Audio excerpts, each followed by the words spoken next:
sei se sou eu, ou sei lá se tá rolando ou não. Até falei lá no canal secundário, lá no Talking Show, né? Ah, rapaz, parece que o ano virou, tá com seu amigo meu, né? Parece que, sei lá, o povo deu uma mudada assim. Eu sinto que só eu tô meio que do mesmo jeito. Tá mudando, não sei se o pessoal tá de férias, né? Sei lá, as redes tá meio. Até os assuntos que estão viralizando mais estão meio que diferentes. E, assim, eu não tô vendo uma comoção tão grande, ou pelo menos uma repercussão tão grande, né? Os holofotes sendo despejados, nessa questão da nomeação. Pelo menos não tá ganhando assim tanto espaço, pelo menos lá no Twitter, né? E aí eu fiquei assim, pô, acho que é a primeira vez que eu tô vendo um assunto que envolve a nomeação, né? Pô, envolve o judiciário, porque é o Ministério da Justiça e Segurança Pública. E você tá pegando aí um ex-juiz da Suprema Corte, tá sendo indicado pra ser ministro. E eu tô vendo mais comoção da imprensa do que das redes. Eu falo, rapaz, o que tá acontecendo com esse Brasil, hein? O ano começou de uma forma diferente. Ontem, mostramos como a Globo já tinha reclamado, e também mostrou outros textos. Ontem eu trouxe também pra vocês aquela análise, né, que conversou com especialistas, que é no Valor Econômico, falando sobre o judiciarismo de coalizão, e aquele texto parece que ganhou contornos ainda maiores. Aí a Globo já tinha falado, ó, é meio complicado isso aqui, viu? Essa aproximação aí, ó, rapaz, Lula, aproximação perigosa, cuidado, Lula. Aí agora, na mesma linha, vem a Folha de São Paulo falar de relações perigosas, né? Editorial, em nome do jornal. Aqui não tem jornal, aqui é em nome do jornal. A empresa Folha de São Paulo chancela isso daqui. Não é aquele texto que no final fala assim, ó, este texto é uma opinião do jornalista e não necessariamente reflete os posicionamentos do jornal. Não, este texto reflete a opinião da Folha de São Paulo. É um editorial. Com Lewandowski, Lula aprofunda a aproximação com o Supremo, cuja imagem corre risco. Quando o Ricardo Lewandowski se aposentou da Suprema Corte, o Lula indicou ser advogado pessoal para o posto. Quando a segunda vaga foi aberta, o indicado foi o aliado político Flávio Dino. Para o lugar de Dino, no Ministério da Justiça, o escolhido foi Lewandowski. Os movimentos escancaram, sem nenhuma preocupação com a sutileza, as expectativas de Lula em relação à atuação dos magistrados e da corte mais elevada do país. Trata-se de um jogo perigoso.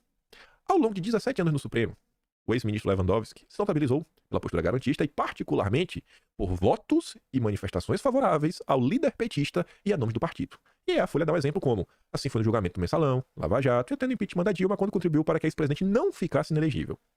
Ainda que não lhe tenham faltado argumentos jurídicos para sustentar suas decisões, é inevitável que seu ingresso no governo agora pareça reconhecimento da lealdade. Lula demais reforça laços com o Supremo em seu terceiro mandato, viabilizando, aliás, por deliberações do tribunal que anularam suas condenações por corrupção.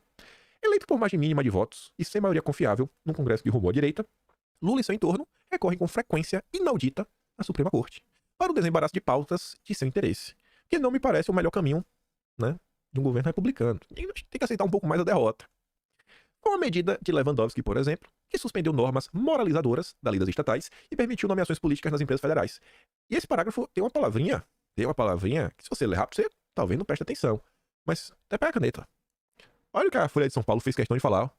Moralizadoras. A Folha de São Paulo, ela tá dando a opinião dela. A Folha de São Paulo falando, olha, esta norma era algo bom. Era algo bom pra pôr ordem na casa, pra moralizar a confusão depois do oba-oba. E a Folha de São Paulo tá falando, olha, essa coisa boa, quem foi suspendida pelo novo ministro do Lula. O plenário do tribunal, note-se até hoje, não examinou o tema. A lei também se resolveu o imbróglio do pagamento dos precatórios. Né? Mas beleza. Lula tem um ministro, né, lá, e que atualmente é presidente do TSE, um aliado-chave na ofensiva pela regulação da internet que traz ameaças indisfarçáveis à liberdade de expressão. Eu li isso daqui e falei, não é possível que a Folha de São Paulo escreveu isso. Não é possível que a Folha de São Paulo escreveu isso. E aqui, mais uma vez, a Folha de São Paulo, ela não tá relatando o fato, ela tá realmente, assim, exprimindo a sua opinião por completo. Ela fala que existe uma ofensiva na regulação da internet, é um aliado-chave nesse processo, e fala que, olha só, existem ameaças à liberdade de expressão que são, assim, não dá pra esconder, assim, tá claro e cristalino o que está acontecendo. Dino na justiça dedicou-se ruidosamente à causa, senhor. Imagina, assim, a gente, o ponto é o seguinte, o que aguarda o Brasil em 2024 para a Folha de São Paulo, a Globo e o Estadão, cada um desses veículos, os 3 maiores jornais do país, que são jornais que ainda têm a versão impressa, todos eles publicarem um editorial que segue esta mesma linha, neste mesmo tom. A Globo não fala da questão da censura. A Globo quer censura. E a Globo também pontuou que tem um negócio meio complicado. E o Estadão, a gente já comenta, depois desse editorial.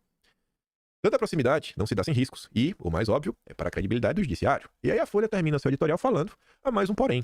Um Supremo, olha a palavra, ativista, que venha tomar decisões controversas sobre temas da alçada do legislativo, tende a provocar reações e atrair represálias do mundo político, como já vem acontecendo, e da sociedade.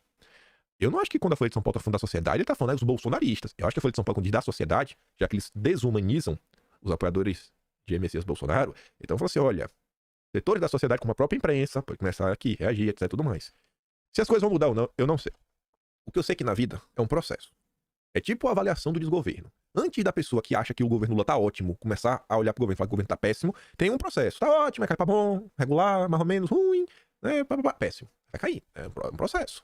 Quando você olha o tom da imprensa, principalmente em relação ao judiciário, ao longo de todo o governo Bolsonaro, você vê, cara, tá mudando. Pra mim, o ponto que eu vi realmente assim, ó, é como se fosse um gráfico, né? Ele vem assim, ó, a imprensa vem caindo, caindo, caindo, e aí começa a subir. Então, o ponto, bateu no fundo do poço. Foi a decisão, a primeira decisão do ano passado, do ministro Dias Toffoli, sobre os acordos de leniência, que o governo lá matou no peito e falou, é nossa. Ali começou a turma a ficar meio chateada. Ali eu acho que a turma, peraí, aí tá demais. A corte que teve méritos, aí a Folha termina relembrando, a corte que teve méritos inegáveis na resistência aos ataques de Bolsonaro às instituições, cabe zelar por sua imagem e conduta. Essa não é preocupação de Lula. Ó, irmão, lembra, beleza. Agora sim, tá em nova era, agora não tem mais Bolsonaro. Acabou, vamos voltar aqui um pouco pra normalidade. E a Folha termina falando, ó, não é preocupação de Lula. Já estão rifando o Lula. Já estão rifando o Lula. Terceira via vem aí. Aí vem o Estadão, um título extremamente polêmico. Vem da casada, como é que você fala isso numa situação dessa? Eu acho assim, muito antidemocrático, não concordo, já deixo claro desde já, acho que é uma ofensa. Ao colocar Dino no Supremo, Lewandowski na Justiça, Lula deixa claro que o jogo político se dará no Supremo, se é uma garantia de governabilidade, também é óbvia a deformação do sistema. É a nova democracia. A atacada dupla de nomeações, consumada com a imagem do Lula, circundado por Flávio Dino e Ricardo Lewandowski no Palácio do Planalto, reafirma um movimento de aproximação entre o Executivo e o Judiciário como forma de sustentação da governabilidade. Pelas indicações casadas, pelo histórico de ambos e pelo discurso sem filtros de Lula, olha o que a Folha fala no início, não, o Lula tá fazendo sem nenhuma sutileza. O Lula tá fazendo nenhuma questão de esconder o que ele quer fazer. O Estadão fala, sem nenhuma sutileza. O gesto sela, em definitivo, aquilo que se avizinhava. Uma aliança tácita do governo com o Supremo, o reforço da politização da corte e sua consolidação como fiador de um novo arranjo institucional no qual exerce papel crescente na arena política. É um novo passo. Eu até falei, olha só, gente, antes a gente tinha a judicialização, mas eu acho que a coisa agora tá chegando a um novo ponto, tem até o nome, judiciarismo de coalizão. Agora o Estadão vem com a mesma análise. Na cosmologia lulopetista, o sentido é o mesmo a nomear como seu novo auxiliar, um ex-integrante da corte, que deu sucessivas demonstrações de apreço e proteção jurídica ao próprio Lula e a muitos de seus companheiros. Foi o que a Folha destacou, foi o que o Globo destacou, que é o ministro, né, pô, bem simpático, à esquerda. E ao levar a instância mais à justiça, uma olhada de primeira hora com perfil de notório saber jurídico. A despeito dos desafios de ambos, no estrito dever do cargo, aos dois reserva-se um papel inquestionável, ajudar Lula e seu governo. De maneira otimista, pode-se dizer que essa sessão do judiciário significa uma reação inevitável do sistema de pesos e contrapesos da República, tisnado pela fragilização do executivo, diante de um Congresso hoje hostil, indócil e forte, e de uma base partidária de apoio ao governo frágil e fragmentada entre muitas e médias bancadas. Isso já estava desde o governo Bolsonaro, né? Mas não era um problema. Não era um problema, porque era o Congresso com o judiciário. Elementos que criaram uma espécie de parlamento bastardo, com poder gigantesco do legislativo sobre orçamento e as agendas de interesse do executivo. O mesmo presidencialismo de coalizão, que manteve o funcionamento e o equilíbrio sistêmico durante o governo da Nova República, colapsou com a crise de representação depois das manifestações de 2013. Não. O que fez esse presidencialismo de coalizão ruir é um despertar da população para a política. Quando a população começa a se preocupar e começa a ver que as suas ideias não estão sendo representadas. Isso foi o que fez ruir. Isso foi o que fez ruir. Essa é a história do Brasil. Acho que se hoje alguém me perguntar assim, como estudar a história do Brasil? Eu falei, rapaz, tem que pegar a história do Brasil por um prisma. A luta do establishment versus o povo. Que o establishment seria as elites nacionais, as oligarquias nacionais, as grandes famílias, sempre com apoio de forças internacionais, versus o povo e as lideranças do povo naquele momento histórico. Ao longo das eras, né, tiveram representantes que o povo olha e falou, esse cara aqui é o cara que me representa. Você já teve isso. E esse é o processo. Não deu certo por quê? A turma tá olhando e falando, irmão, isso não me representa. Mas de jeito nenhum. De jeito nenhum. E aí o Brasil teve seus períodos de um pouco mais de calmaria, que normalmente sempre foi precedido a movimentos um pouco totalitários, né? Que reduziram a liberdade no Brasil. Vídeo lá em 89, né? E aí veio a República Velha, que é a República da Bucha, né? Coisa. E eu tava parando pra ver que normalmente, quando você tem uma mudança no Brasil, que tem realmente uma mudança, normalmente é sempre um rompante, tem uma ruptura. É que você o que aconteceu. É isso aqui, é sempre uma ruptura. É sempre assim, uma sessão meteórica. Vídeo para Bolsonaro. Bolsonaro foi presidente do Brasil na primeira tentativa. Bolsonaro tinha sido deputado várias vezes? Tinha sido deputado várias vezes. Bolsonaro já começa a mudar o barquinho dele ali em 2014? Sim, mas gente, ainda que seja em 2014, é algo muito rápido. Se você ainda concordar que foi depois de 2014, quando ele se reelege deputado, ainda assim é muito rápido. 4 anos o cara estalou os dedos. Eu acho que a sessão de Bolsonaro ali é 2016. 2016 começa, 2017 pega uma atração gigantesca, que é a base que hoje são as tios do Zap, já embarca ali, e 2018 é só o final. É só a galera que não acompanha a política, normalmente, o afegão médio, fala, esse cara que eu vou votar, e o cara fala, é sempre assim. Esse é o processo. Então não tem crise de coisa. É sempre o establishment tentando se manter no poder para fazer todas as suas algazarras e festas. E normalmente o que você vê é que nesses períodos de calmaria, né, que o presidencialismo de coalizão funciona, não existe nenhum projeto de desenvolvimento nacional. Não existe nenhum tipo de agenda que leve a uma melhoria da vida da população. Qual foi o projeto sei lá, de que a República foi instaurada? Quais foram os projetos? Quais foram os grandes projetos dos governos democráticos? Tirando o governo de Juscelino Kubitschek, teve lá os 55, né, que é o Brasília, etc. Tirando isso daí, bicho, você olha, qual o projeto do FHC? Ah, o FHC ele lidou com a inflação, tá, beleza. Mas e o projeto? Qual era o projeto pro Brasil? Vender as empresas? Não, deu de graça, né? As melhores empresas do Brasil. As joias da coroa ele deu de graça pros amigos do rei, né? Beleza? E depois? Tem um monte de agência reguladora para garantir que essas empresas, agora privatizadas, vão ter novos monopólios. Em vez de ser monopólio do Estado, agora vai ser o monopólio dos amigos do rei, os campeões nacionais. Lula só aprofundou isso. Qual o projeto? O tempo passa, tempo a gente conta do mesmo jeito. Do mesmo jeito. Mas vamos lá. Enquanto é preço do executivo e do legislativo, vocês vão no mesmo compasso da força suprema, né, da corte. A corte sublinhava sua condição, não apenas de guardiã da Constituição, como também de um tribunal penal político. Eu não sei se estava na Constituição como esse pedaço, né? Mas você vê hoje, parece, e você vê inclusive tem essa discussão do foro privilegiado. Pô, vamos acabar com o foro privilegiado. Para o debate, para as ações começarem a ir para a primeira instância. Porque realmente está se tornando uma corte penal, política. Não sem excessos no protagonismo individual de seus ministros, com declarações políticas cada vez mais frequentes e desinibidas. O engraçado dessa parte é que no editorial do Estadão do dia 9, que foi o dia seguinte, né, da festa lá do dia 8, o Estadão fez questão de falar que é um absurdo os bolsonaristas questionarem se houve, né, alguma coisa errada, que o judiciário sempre agiu com total imparcialidade. Eu vou dar pausa aqui, eu vou pegar. Não, não vou dar pausa, que eu acho vou dar pausa, só para não ter nenhum tipo de delay.